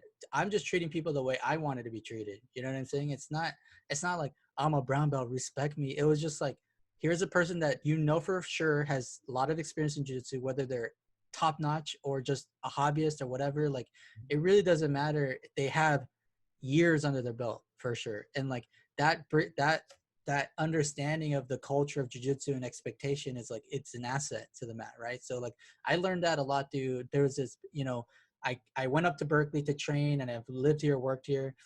Every time I go back home, I want to train again, right? But but I don't want to go back to where I first started. Like, fuck that. You know what I mean? Like, that place dead to me. But as much as dead to me, it was dead to apparently to a lot of other people, because they left as well. And they all went to this place called Carlson Gracie South Bay, right? And I checked it out. My buddy Rob, sick black belt, like, he was like, yeah, I'm training here for now, like, come through. And I'm like, all right, cool. Came through, met Andre Alamal. He's OG. I think he's like 5th degree, 6th degree black belt. And I walked through the door. Rob's like, hey, he's my buddy. Like, we came up. I was a brown belt at the time. And he didn't ask me for nothing, dude. He didn't ask me for nothing. He was straight up. It was a new school, super new at the time. And he was just like, brown belt? Oh, shit. Fuck yeah. Like, all right. So, all right. Here's the deal. Don't even, there's no drop in, bro. Like, just come in, respect. You know what I mean? Like, you're going to be an asset to my guys. There's so many new guys here. Like, just come and train. Anytime you're in the area, I know you don't come in every day. So, like, if you're just in the area, just come by and then connect with your old homies, meet some new homies. If you can help out one of my guys, so be it. Please, you're welcome here. And that hospitality, like, let me know. And he's as OG as you can get. This is why, like, I can't say everything's OG, because he's OG as hell, but he's so welcoming. And the guys down there are really lucky to have that guy. And I felt that, like, I never met him, but I felt like I want to learn under him. You know what I'm saying? And so I wanted to do the same. So when you walked into the door, I was like, just like, bro, like, you're the man. Just come through. Like, you're gonna be lit. Let's get it popping. You know what I mean? So this is a perfect example of that whole closed-mindedness that you versus them, and the whole like creonch and all that. If you keep that mentality, you don't feel true acceptance and warmth and all this other stuff. Like you said, when we talked, it was like, man, yeah, I'm part of a team, like, because I'm under Milton, like, there's nothing wrong with that. But there's something wrong about judging someone because of some team that they're affiliated. You don't know their relationship with that team. You know what I'm saying? When I've had Kyle Terra guys come to my place, and Aries, Kyle Terra, there's like a history, right? But it's like, dude, I welcome it, because then I don't see the team, I see the person. And so if you're cool, like, wow, what an asset. There was a guy, he stopped by the gym before the whole shutdown, and he was so nice. You know what I'm saying? And he was from Cayo Terrace, and I was just like, oh shit, is this like a situation? But is this like a low-key spies, like Dojo Storm's gonna wreck all my guys? No, he came in, was super like asking me questions, and I showed him some stuff, and we sparred, and it was fun. Actually, I don't know if I sparred. No, I couldn't spar at the time, but I saw him spar with my guys, and I was like, damn, this guy's technical. This guy's, some of my guys asked him a question, he helped out. This is what jiu-jitsu is. But this wouldn't have happened if I was like, oh, you're part of that team. You know what I mean? That's some bullshit, So yeah. As the person looking for a gym, don't play that game. You know what I'm saying? Like, you never know how you'll be received when you walk through that door. But if there are people in an area where you want to check out, you should check them out. You know what I'm saying? Like, yeah, this is a passion thing, but at the same time, you're passionate about jiu-jitsu too. So do yourself a favor and find the best gym for you. At the time, Milton's was pretty new. There was plenty of guys there, but it wasn't like a powerhouse, like been here for 20 years. And it was up and coming. And I love that about that. Like, I love that Milton was still competing. He's been there, done that. He refed. So like, had questions about rules and stuff like that, strategy, master that stuff. And I was like, okay, this is awesome. But what was really important, which goes to my like other component of choosing gym, is the vibe, the culture, 100%. Like, it could be the best, sharpest technique, but if you don't like going there, what's the point of the technique, right? It's like, you know exactly what I'm talking about. Like, I could be like, let's say you're in a very old school gym and you're just like, I want to learn how to brim blow. This school never has ever shown us a brim blow. You go to that school that's cutting edge, but they're judging you, and like, they're like, what type of gi is that, bro? Like, they're giving you shit, and they're like, they think they're badass because they got medals. It's like, bro, you forget it's a martial art. You know what I mean? Like, so, don't get twisted about that too. Like, yeah, you see the medals, but like, you got to realize, the coach is focused on medals. That means if you're not willing to compete, you're not going to get attention. You know what I mean? Like, I always say there's pros and cons to a big school and a small school. Small school, you're going to learn everyone. They're going to take care of you. Like, everyone's got each other's back because they have to. At a big school, you might never roll with some people because you just never knew they existed. You know what I'm saying? Like, they're on the other end of the mat, and you're just like, that's not where I train. I train on this side of the mat, and whoever's here, this is who I train with. And so, like, it's just what you want to prioritize, what's important to you. You know what I mean? Like, so it's all malleable, but the hang up of, oh, it's too far away or it's too expensive. Like, yeah, that's just a hang up. Like, if you really love the place, you'll find a way. How about this? You talk to the coach and say, I can't afford it. Is there something you do for me? That simple question. Most guys are pro business. You know what I mean? If it means that one student versus no student, but he gives you a discount, he'll probably do it. You know what I mean? They're always looking for people to sweep up the mats and disinfect the mats and stuff. You might be able to get in there. You know what I mean? And so don't let those things stop you. Just find the schools in your area and check them all out. Like, that's going to be the best thing you could possibly do, because you don't want to be in a rush to sign up with a team. You want to be in a rush to find out everyone in your area and then decide. You know what I mean? So that's a major thing I definitely recommend to people. Yeah, for sure. And I think you said it earlier where you're talking about how there's like little pockets of influence when it comes to like lineage, right? So like I'll just know based off of my understanding, it's like Sacramento, a lot of Casio Vernick black belt, right? Yeah. In the True Bay, mainly a lot of Half Gracie, Cesar Gracie black belts. Now, because Caio is such a big influence, you have a lot of Caio black belts. There's little pockets of influence, and I would say not to worry yourself even if you're current practitioner or you're looking to start. Right now we're talking about the idea of transferring or switching gyms. Don't worry yourself about the affiliations. Don't worry yourself about the teams. I know it's really easy to get caught up in somebody else's drama, right? Like you're saying. Yeah. But think of it in the way of like, that's like saying, hey, you went to this college, I went to that college, we're football rivals, so now we can't work together. It's like, what are you talking about? Like somebody else's beef isn't your own beef. And it's really hard.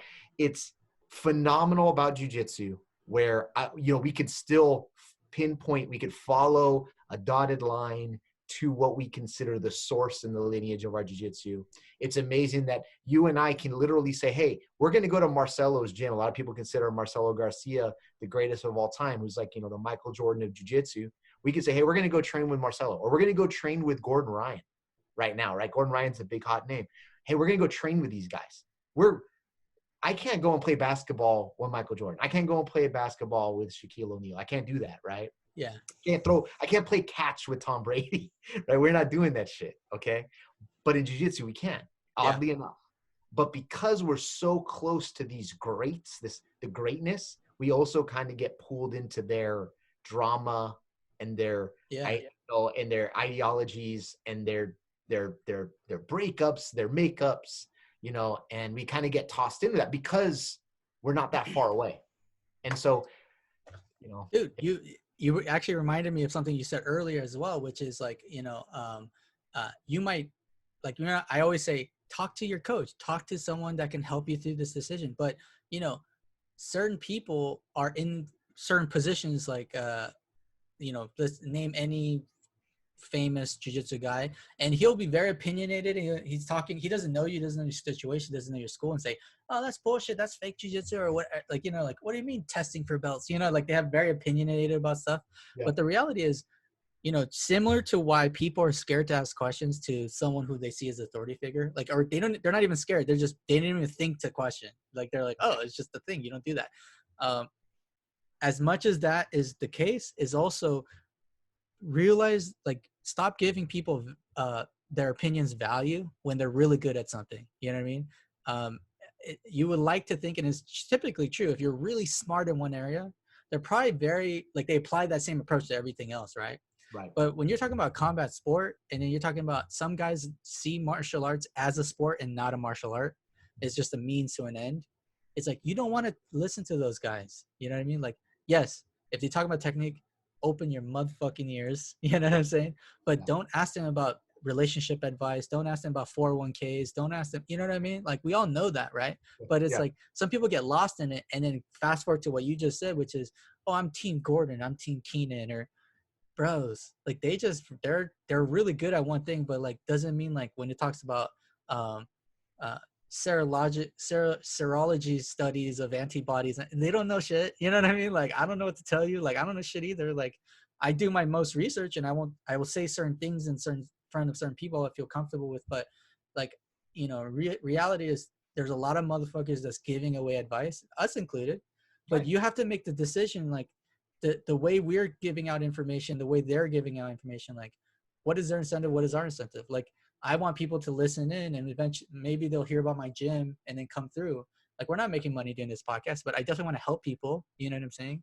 So you got to really, to the people that, like, yeah, okay, good, I will ask my coach, or I will ask that guy that I respect, but, like, also be very careful about, the information that this person says or this person says, right?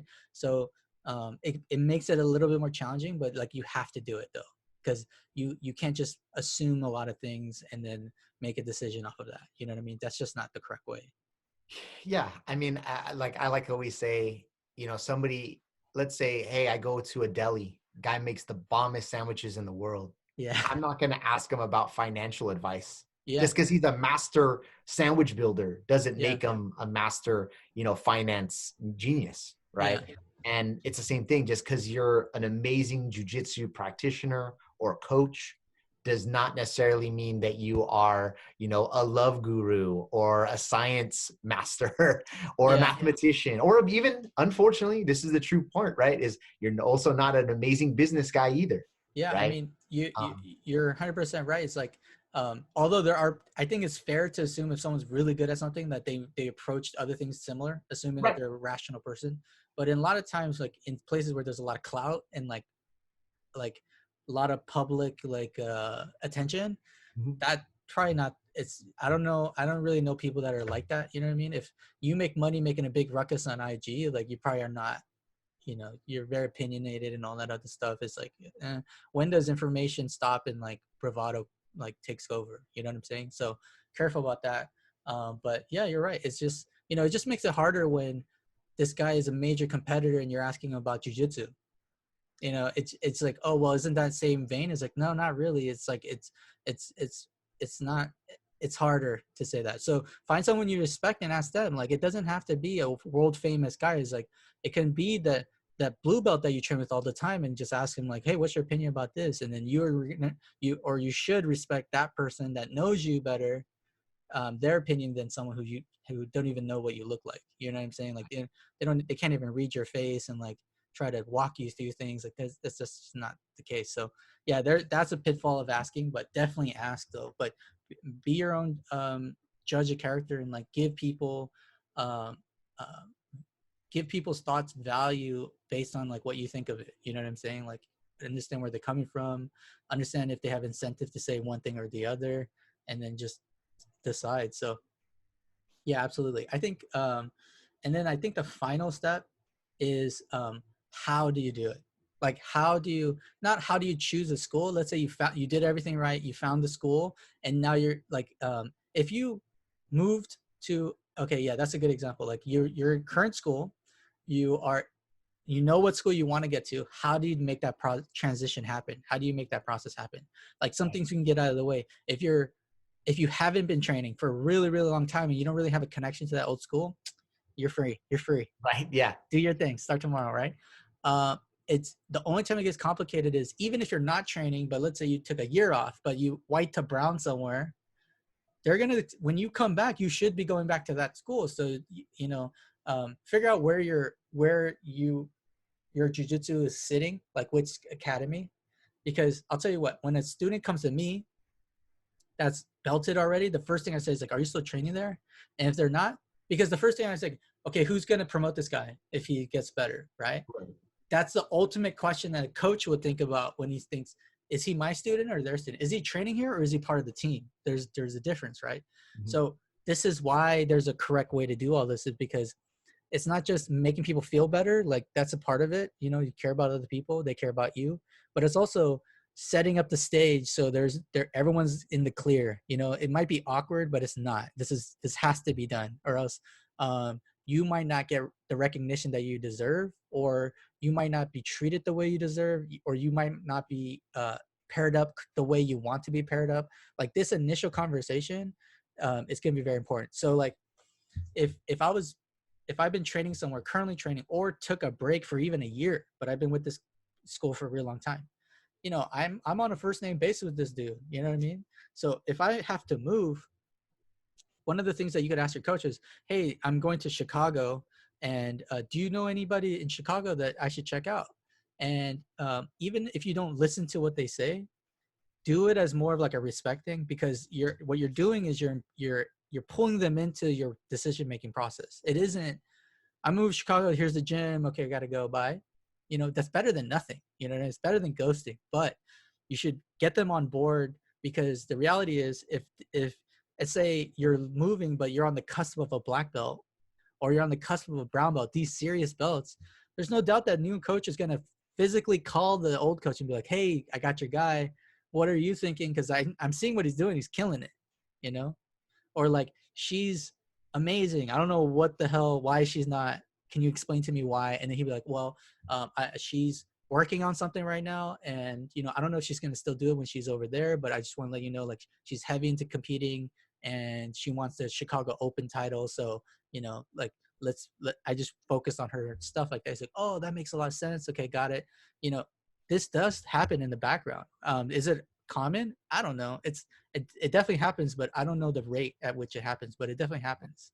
And shit happened to me when there was a kid that was at the Berkeley club, and he was wearing a white belt, but he's ragdolling everyone.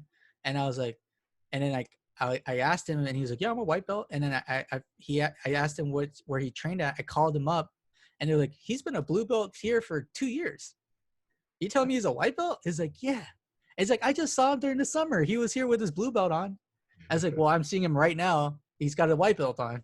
So Yeah. what's going on? I was like, okay, I'll call him. He's like, all right, cool. Thank you. You know what I mean? So I'm just giving you the context. So what I'm telling people right now is if you have an affiliation with a particular team or instructor, you need to tell them, like, it's better if you bring them on to the decision-making process, even if you don't actually listen to them, at least make them feel like they're a part of that, because they should be, you know what I mean? They helped you grow. So like letting someone go is another step in that process, right? And then and talk to them when you first go to the gym. And I've done it, Edsel, you've done it, before you even like step foot in the gym, or the second you step foot in the gym, you go to the coach and say, hey, my name is this, I'm considering a new gym, I'm gonna move to the area soon, this is my coach, and he'll be like, oh, I've heard of that, okay, cool, that's what's up, that's awesome, okay. And then at least give the new guy the context, and so he can sort of adjust if he needs to, that's best for his team and for you. And so if that happens, that intro happens, you definitely need the outro with your current coach. You know what I'm saying? Right. You got to tell your coach, it's like, hey, this is the school I checked out and they're awesome and it's really close to my work and it's really, and then, you know, they have a kids program and then my kid's going to be able to do jiu-jitsu. What do you think? And whether they say, fuck that guy, or like, oh, that's great, I know that guy, it doesn't matter. You just got to tell him though. Mm-hmm. Because at this time he can't do anything about it. You're leaving. So, but the worst thing you can do is just ghost. You know what I'm saying? Because I've seen people are too scared of that conversation. But trust me, it's not a scary conversation. The coaches rather have that conversation than not. But people avoid that conversation. They train somewhere, and then on Instagram, your current coach just sees you in the freaking lineup at another school. He will feel some type of way about it. Right. He will be like, he'll DM you like whatever, and you just want to avoid that. You know what I'm saying? So you want everything to be copacetic. You feel me? And you do that through communication. Yeah, and I think it goes both ways in the way that as a coach or a business owner, to talk to, like, I'm gonna say, like, so I've worked at a place before where they were losing employees. Okay. And I was talking to one of the engineers and I'm like, oh, why did this person leave? And he says, oh, well, during their exit interview, they said they just wanted to try something different. And I said, try something different. I said, so did we offer them more money? Did we offer them a better schedule? Like, I was asking all these questions. And finally I said, do you know what try something different means to me? And he's like, what? I said, they were unhappy. They nothing that you could have given them would make them stay, meaning that they still liked something about here because they were nice enough to not say, fuck you, I'm out of here, right? Or just ghost. But in their exit interview, they made sure that they made it so that you couldn't offer them something else because they wanted to try something different, right? And so from a business point of view, or as an instructor, talking to your people and saying, hey, why are you leaving? You're not, you might try to convince them to stay if you can, if it's feasible, right? Like you were talking about talking to your instructor. Hopefully if somebody came to you or somebody came to me and said, hey, I'm leaving because of this reason. If they were being honest with you and saying, hey, I'm leaving because of this. And we say, I didn't know that. Maybe it was something they didn't know. Yeah. Right. Maybe it was something that they could make a difference about, or they're going, oh man, congratulations, you got a new job, that's phenomenal, you know, let me help you along your way. And you give them the ability to kind of lead you to that next step. So even with you leaving, they're still instructing you, and that matters to an instructor. So one, the instructor gets something out of this so-called exit interview, and you're able to either self-assess if it was something that you could do different, or now you just have the ability to kind of say, hey, I would check out these gyms, or you just give them the advice, train everywhere, try everybody's free shit, try them out, see if you like them. If you need any help, give me a call. I'll even try and help out if I can. That's also something I didn't mention that is a good point. It's like, you know, if you came up with someone, whether it's 2 years, 3 years, whatever, and it's everything cordial and you did the right things, you have that person in your back pocket whenever now. You know what I mean? Like if you decide to move back or whatever, like you want that. You know, this is assuming healthy relationships, right?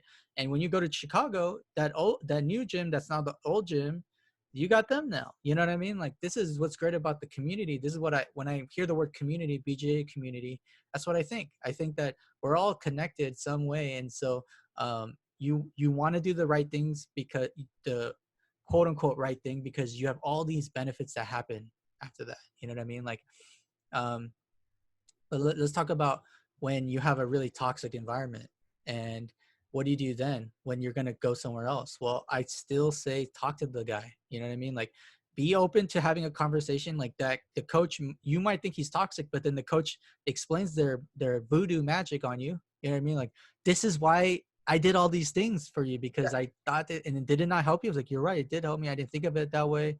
Be prepared to like be, convinced otherwise. There's always a chance for that, because the coach that you think is an asshole might actually really, really care about you. And like, this is just how they show it.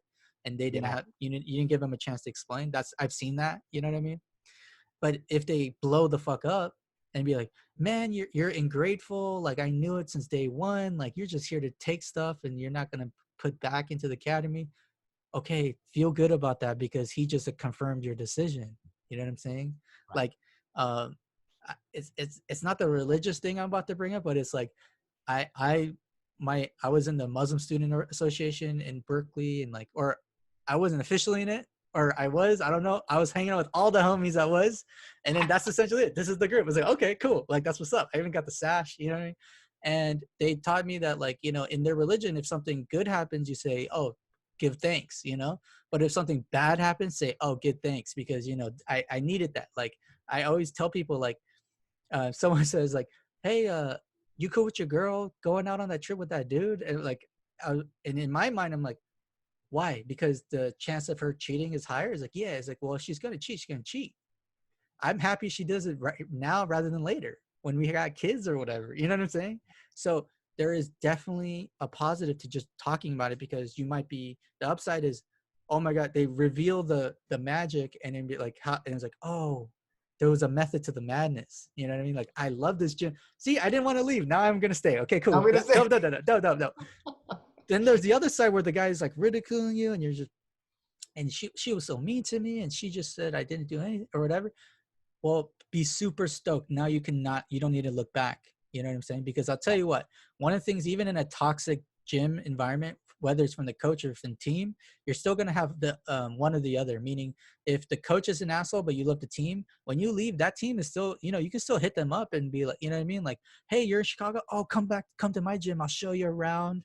Boom. That's awesome. Or if the people were shit, but the coach always had your back, you got someone that's there for you and you got their back. You know what I mean? So even if it's good or bad, it doesn't change the fact. I just see no reason why you shouldn't have that intro when you visit that school, but also that outro when you're ready to leave, because those relationships will never, like, there's a chance they'll just never go away. Like, there's a chance, like, every time you're in this area, I got hoes in different area codes. It's like, I got homies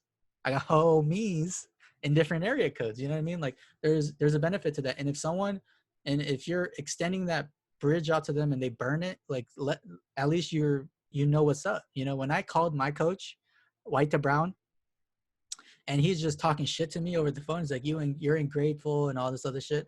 I was just like, oh, okay, I know for a fact I'll never look back. This is exactly what I needed to hear. I kept it Gucci, and he didn't, and so it's a wrap. You know what I mean? And it was a learning lesson for me. But if I never made that call, I would have been like, damn, I got loyalty, and loyalty is a two-way street. So have that call or have that conversation. I'm telling you, it's very, very important. You know what I mean? Yeah, no, for sure. I think it sets the precedent for what your relationship will be with them moving forward, if there is going to be a relationship, right? Yeah. And I'll kind of go back to my personal situation where I went to a gym, like I said, was under Eduardo, and that black belt had a falling out with Eduardo when he opened up the gym. Like, they were not talking. They were not cool at all. Like, not cool. Right. And then, because they moved the gym further north, another 30 minutes, I was like, I can't make it. I'm going to go to a different gym. Now, this is under another black belt under Eduardo. Right. He's another black belt under Eduardo, but now he's still under Eduardo. right? So I remember the first time, and again, Eduardo's kind of similar, right? Old school as old school can get, right? I mean, he has pictures with him, standing next to Helio and Hoyler. Hoyler, You know what I yeah. mean? And Salo and Janji and growing up in Brazil and training with Helio himself. So very old school, right? And I remember I show up, and this is kind of going to give people who are, I'm talking about switching gyms from in a hostile environment where you're going to the rival gym, okay? So I go and I'm training, and I end up going to a seminar for Eduardo, okay? And it was at a different gym, and so I went. It's the first time I'd ever met Eduardo, and I show up, and we go through the whole thing, and I'm a blue belt at the time. We go through the whole entire seminar, and then he says, hey, he said Edson. He called me Edson. He goes, come here. Like, I stand up. I'm like, yeah, sure, what's up? And he goes, okay. He goes, you show everybody all the technique. I said, what? You show everybody. He knew I was a blue belt under a guy he despises. So now he's going to make me go do the whole thing. You show every move that we went over through the seminar. I just learned those moves, right? I'm like, all right, I'll do my best. And I get through the whole thing. And the black belt that I was under, Vernie, he was friends with Jeremy still. So he knew what was going on. He was like, oh, shit. Like, I know what's going on. There's some testing going on, right? This was my indoctrination into the, like you said, are you training or are you on the team? Yes. This was Eduardo's like, let's see if you're on the team and let's see how good, you're a blue. This is the first color belt he'd ever seen under Jeremy. So he's like, I want to see what it looks like. Okay. So I go through it, show every move. I think I forgot one move, but then he was like, oh, no, do the other way. And I'm like, oh, this one. Okay. So I did it. Yeah. Right. Like, he can't expect me to memorize it. Boom, boom, boom. But I was able to repeat every move. And then afterwards, Bernie comes up, puts his arm. He goes, bro, Eduardo was testing you. Yeah. And I go, oh, I just thought like, all right, he just picked me. But I was like, oh, yeah. Cool. All right. And, and then what's funny is that the next time I show up at Jeremy's gym, I told Jeremy what happened. And he goes, how did you do? I said, I did fine. And he goes, thanks. Yeah. I'm like, thanks for what? He goes, you made me look good. I guarantee you, even though they're on the outs, it was important for Eduardo to know that Jeremy was still promoting people good enough to hold up Jeremy's name, even though he was no longer related to Eduardo. So it was like this weird web of I'm still making Jeremy proud, and that's still making Eduardo proud, and that made Vernon. So every three of these three black belts that are in this love triangle of drama are all going, Edsel did well, and so that's good.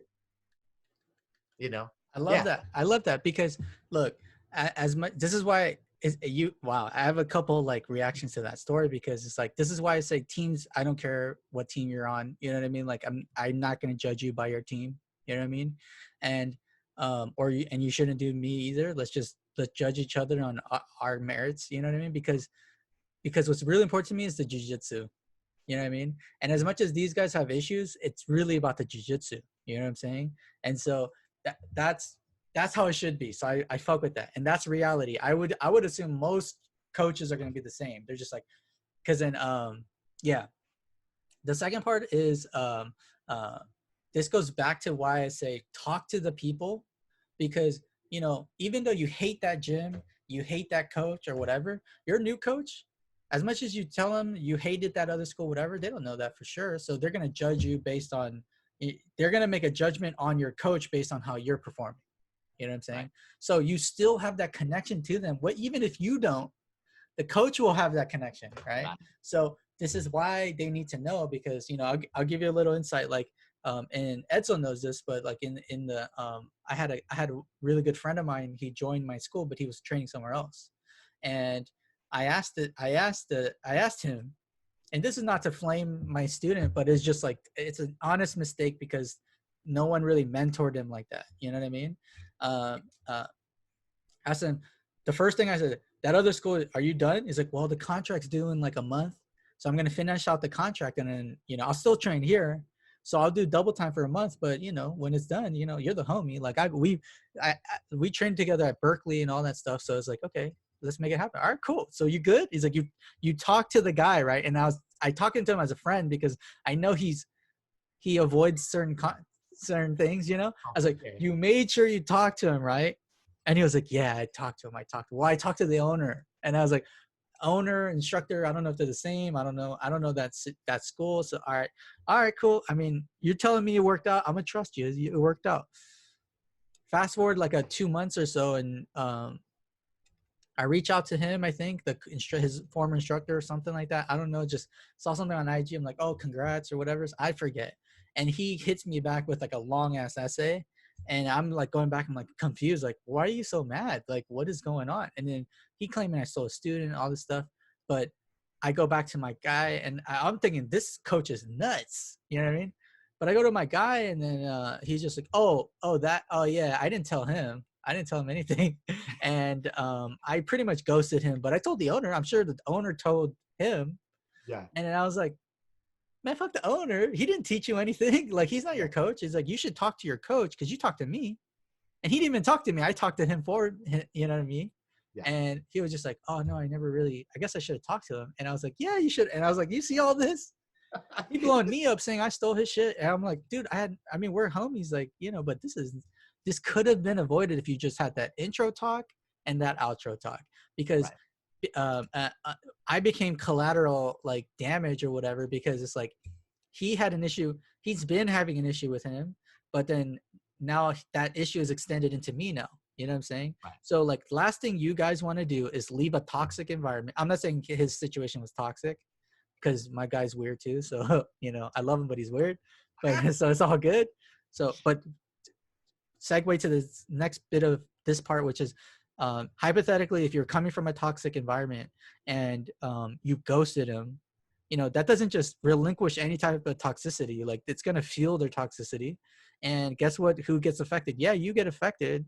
Even if he doesn't DM you, like, he might start spewing nonsense to the rest of the team saying, like, see this guy he left? See, he's never going to make it or whatever. And then also that splashes over to my school too, because again, those guys, to accept him, like, are you crazy? Like, I'm not saying that's what he said, but I'm just saying, like, hypothetically, if, like, this is very likely to happen too. So the last thing you want to do is come to someone else's school with a bunch of baggage, and talking to them helps. You know what I mean?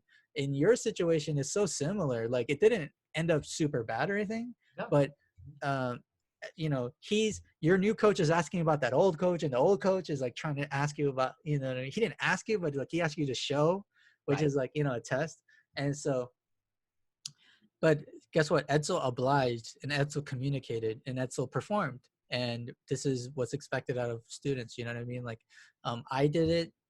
Edsel, you clearly did it. Like, we need everyone to do it. It's just hold up your end of the bargain, because if a coach is going out of business and then he just locks the doors one day and you can't get in, how the fuck are you going to feel about that coach? You know what I'm saying? You're going to be like, what the fuck? I thought we had something. I thought we had something special. You know what I mean? I would have assumed he would have told me or whatever. So don't do that to the coach. Like, you extend that same thing that they'll do for you to them, If you don't think that they'll do it to you, talk to them anyways. It will help your transition, dude. It'll help you when you go to the new gym, all that shit. Because, what if that gym owner travels to Chicago and like competes in the same tournament, and then they might not be competing, it would be crazier, but like they're both coaching and then they're gonna run into each other. You don't want to make, like, it's just so unnecessary. The student needs to make sure the intro and the outro happens. You know what I mean? Like, I've been affected by it. It's totally avoidable. It's totally necessary, and it's totally good for everyone. You know what I mean? Yeah, dude. And I think I don't know. I think that's all of it. That's we covered a lot, right? So we're closing in on, I think, almost 2 hours just on how to switch gyms, right? But I want to emphasize that we're not talking about switching gyms. We're talking about how to choose a school. We're talking about how to transition a school, how to think about the issues that you might be having and whether or not your conclusion is justified. What we're trying to do is provide some advice, but mainly mentorship, because a mentor will help walk you through scenarios. And if you have someone that can mentor you through things, you know, that should be your coach. It should be upper belt people. It should be all those people you trust.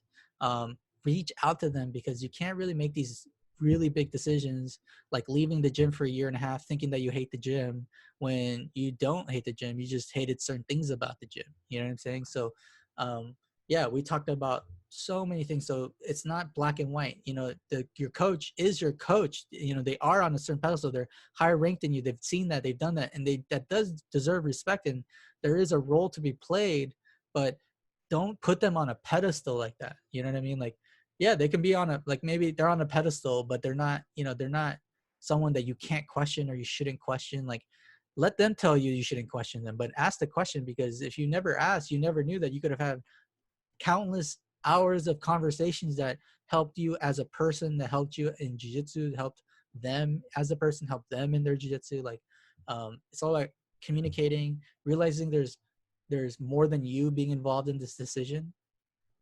And since there's more people, including your team and the people that care about you and the people that will care about you, people who never met you but will love you when they meet you, this is a real big issue, and this is a real big step. So it needs to be checked every step of the way. And I hope that this episode was helpful in that regard. You know what I mean? Like, yeah, so that's the main thing. Like, this is exact advice that I wish I had when I was going through this situation. You know what I mean? Like, I always tell people, the reason why I give the advice I do is because I've made the mistakes. You know what I'm saying? Like, I don't, I try to lead by example, but I'm actually leading from my mistakes. And so learn from me, learn from Edsel, you know, think about our experiences. Like, to me, there's a very clear and appropriate way to do certain things. You know what I'm saying? And sometimes it doesn't involve questioning and pushing it back on people you think is someone you shouldn't. You know what I'm saying? So any last words there, Edsel? No, man. I think we're good. Damn, we killed it, bro. That was a long one. Yeah. I figured it was a good idea. I just want to shout out all the gyms that we mentioned. Oh yeah, man. Yeah. Thank you to any place that I trained at. Much appreciation. You know, sorry that I named names, but you know, it's the reality. It's all love. Yeah. It's all reality. And it was all good. You know what I mean? Yeah, like, yeah. You know, like I said, my experience and how I was treated, you know, regardless of the drama that or the arguments or disagreements that my coaches had, luckily, besides that one time when I was initiated, there was no hostility, no words said, no judgments being placed. And, you know, again, luckily enough, I was in a place where, you know, the guys separated. And again, like you said, it's because the instructors want the people there. Yeah. It's not that they don't want them there, you know? Yes. And because, you know, maybe it was my personality, the way that I approached it, you know, I didn't walk in with a chip on my shoulder. Yeah. So even if they were questioning it in the beginning, because I just rolled with it and I didn't question them at that time, they let it go. Yeah. Yeah, absolutely. It's like, make it easy for them to be nice to you. You know what I'm saying? Like, have you ever been really nice to someone and they're just a dick, and then you just makes it really hard to be nice to them or even care about them after that point? You know what I'm saying? Yeah. So, or you know, like you said, it's a two-way street, right? So for me to gain the respect is that same way. I had to gain their respect because I was kind of targeted or not tainted, but I had something that I walked in with that they were prejudging me, right? Whether or not it was justified or cool or not, who knows? That's not the point. The point was that once I was cool, once I proved that the belt rank that I had, and that I was just there to learn, and that I wasn't there to participate in the argument. Yeah. Everything was kosher. Nobody cared anymore. Yeah, you actually killed it again. It's just like, if you don't want to deal with the politics, you don't have to. You know what I mean? Like I said, it goes into students have more options and control than they realize. It's a decision whether you want to be in politics or not, whether you want to rep hard or not. You know what I mean? Whether you want to even deal with what Edsel did. Like if Edsel was like, this is initiation, like it's do or die time. Let's get it. This is fun. Yeah. To you, it could be a choice and be like, that's not real, bro. Like, I don't even want to deal with that. That's your choice. You know, like it's not, none of saying yes or no in that situation doesn't mean that you can't train. You know what I'm saying? So, I want everyone to be mindful of that. Shout out to Mike at One World, right? Heard a lot of great things about that dude. Want to meet him one day. Shout out to my coach Milton. Shout out to Eduardo Fraga and the guys at Health Gracie Berkeley that I train with. Shout out to the club at Berkeley. Shout out to all the gyms I trained in Brazil. Like there, when it comes to switching gyms, it's another topic is how to appropriately visit a gym. I think that's another topic, but it's, most of it's covered here. Shout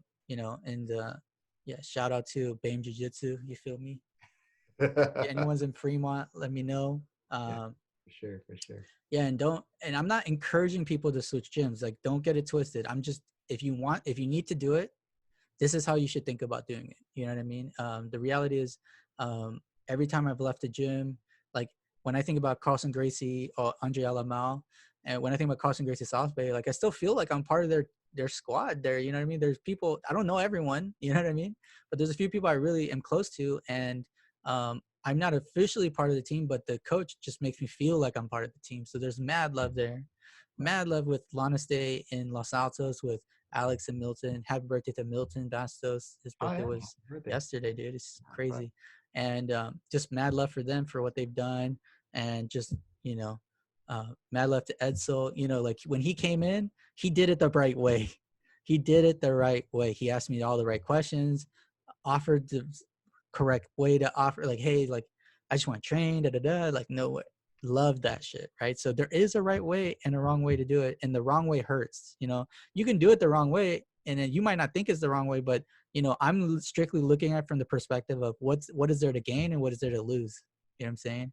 And if there's a chance you do it if you do it the unguided way, it might start it might put you on the wrong footing in the very beginning.